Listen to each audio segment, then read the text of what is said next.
देखिए दोस्तों, यदि आपका सपना है कि हमें रेलवे में जॉब करना है तो आप एकदम से तैयार हो जाइए, क्योंकि दोस्तों रेलवे 2026 में आपके लिए बहुत सारी बड़ी बड़ी भर्तियां निकाल रही है।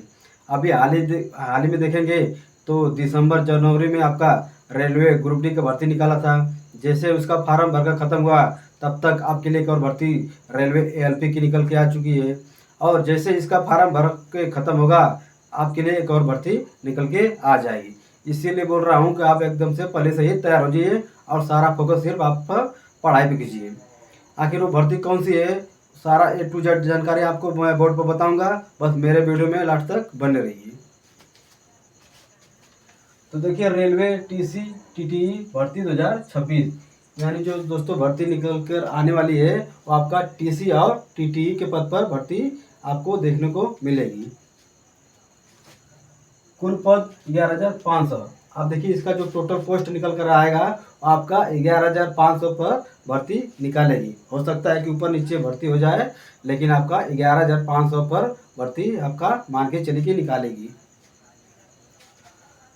उम्र, आप देखिए इस फॉर्म को भरने के लिए हमारी जो एज है यानी उम्र वो कितनी होनी चाहिए।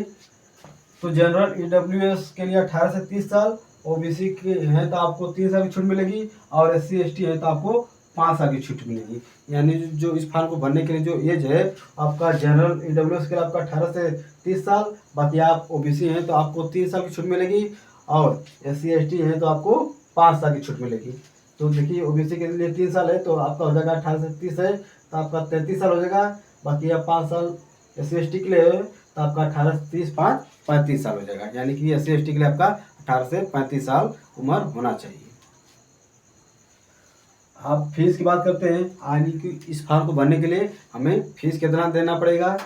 तो जनरल ओबीसी के लिए आपका 500 रुपये फीस लगेगा, और एससी एसटी फीमेल हैं तो आपके लिए 250 रुपये फीस लगेगा।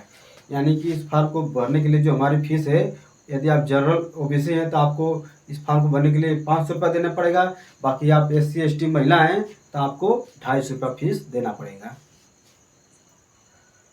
योग्यता, आप देख लीजिए इस फॉर्म को भरने के लिए जो हमारी क्वालिफिकेशन यानी योग्यता वो क्या होनी चाहिए। तो यदि आप 12 पास है तो आप इस फॉर्म को भर सकते हैं। यदि आप 10 पास हैं तो आप इस फॉर्म को नहीं भर सकते हैं। कम से कम आपको 12 पास होना अनिवार्य है, तभी आप इस फॉर्म को भर सकते हैं। सिलेक्शन प्रोसेस, आप देख लेते हैं कि इसमें हमारा जो टीसी और टीटी के पद पर भर्ती निकलेगी उसमें हमारा सिलेक्शन कैसे होगा, यानी इसमें हमको जॉब कैसे मिलेगी। तो देखिए, इसमें आपका एग्जाम होगा सीबीटी यानी कि कंप्यूटर बेस्ड टेस्ट। उसमें आपका सीबीटी 1 होगा और आपका सीबीटी 2 होगा। जब इसमें आपका एग्जाम क्लियर हो जाएगा उसके बाद आपका मेडिकल टेस्ट होगा, ये भी आपका निकल जाएगा। तो उसके बाद आपका डॉक्यूमेंट वेरिफिकेशन होगा। आप इसमें देख लेते हैं कि हमारा सिलेबस क्या रहेगा। तो इसमें सिलेबस में आपका गणित रहेगा, रीजनिंग रहेगा, सामान्य ज्ञान रहेगा और आपका विज्ञान रहेगा। यानी जो सिलेबस है उसमें आपका 4 विषय रहेगा, रीजनिंग रहेगा, गणित रहेगा, सामान्य ज्ञान रहेगा और आपका विज्ञान रहेगा। विज्ञान में जैसे आपका रसायन विज्ञान, भौतिक विज्ञान और आपका जीव विज्ञान रहेगा।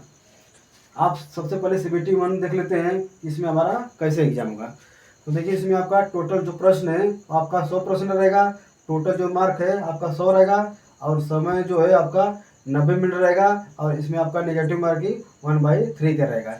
यानी जो सीबीटी 1 में जो आपका एग्जाम होगा उसमें आप टोटल आपसे 100 प्रश्न पूछे जाएंगे, उसके लिए आपको 100 अंक मिलेंगे। यानी एक प्रश्न आपका 1 अंक का रहेगा, और इस परीक्षा को करने के लिए आपको जो समय मिलेगा वो आपका 90 मिनट रहेगा। और देखिए, इसमें आपका नेगेटिव मार्किंग 1/3 का रहेगा। यानी आप 3 प्रश्न गलत करेंगे तो आपका जो एक सही नंबर है वो भी कट जाएगा। आप सीबीटी 2 देख लेते हैं। इसमें अब आपका जो टोटल प्रश्न है वो आपके 120 प्रश्न रहेंगे। देखिए, इसमें आपका सीबीटी 1 में आपका 100 प्रश्न था, लेकिन आपका सीबीटी 2 में आपका टोटल प्रश्न जो है 120 प्रश्न, यानी आपका 20 प्रश्न बढ़ जा रहा है। और टोटल मार्क आपका 120 रहेगा, यानी एक प्रश्न के लिए आपका 1 अंक रहेगा, और इसके लिए भी आपका 90 मिनट मिलेगा। यानी इसमें भी आपका 90 मिनट ही समय रहेगा। क्वेश्चन बढ़ रहा है लेकिन आपका टाइम नहीं बढ़ रहा है, तो आप समझ सकते हैं कि कंपटीशन कितना ज़्यादा है। आप देखिए, इसमें भी आपका नेगेटिव मार्किंग 1/3 का रहेगा। यानी आप 3 प्रश्न गलत करेंगे तो आपका एक सही नंबर कट जाएगा। आप देखिए, इसमें हमारा मेरिट लिस्ट कैसे बनेगा। तो देखिए इसमें आपका जो मेरिट लिस्ट बनेगा वो आपका CBT2 के स्कोर पर बनेगा। ये जो CBT1 का एग्ज़ाम है ये सिर्फ आपको CBT2 में क्वालिफाई करने के लिए है।